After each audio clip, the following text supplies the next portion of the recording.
ഒരുപാട് നാളായി നമ്മൾ വടക്കുന്നാഥനിലൊക്കെ തൊഴുതിട്ട്.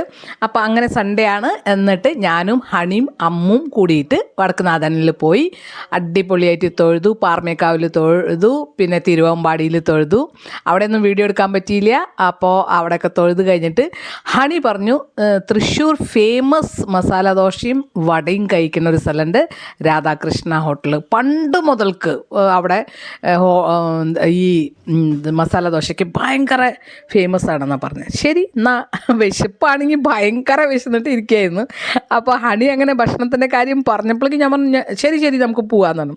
അങ്ങനെ ഞങ്ങൾ രാധാകൃഷ്ണൻ ഹോട്ടലിലേക്ക് കയറിയിട്ട് അവിടെ വട കഴിഞ്ഞു എന്ന് പറഞ്ഞു. രാത്രിയായിരുന്നു, 8 മണിയായി. അപ്പോൾ മസാല ദോശ മേടിച്ചു, പിന്നെ അവിടുത്തെ സ്പെഷ്യൽ കോഫി. എല്ലാവരും തൃശ്ശൂർ വന്നിട്ടുണ്ടെങ്കിൽ രാധാകൃഷ്ണ ഹോട്ടലിലേക്ക് എന്തായാലും വിസിറ്റ് ചെയ്യണം. ബിക്കോസ് പണ്ട് മുതൽക്കുള്ള ഒരു ഹോട്ടലാണ്, അടിപൊളി ഹോട്ടലാണ്. സൂപ്പർ ടേസ്റ്റി കോഫി, പിന്നെ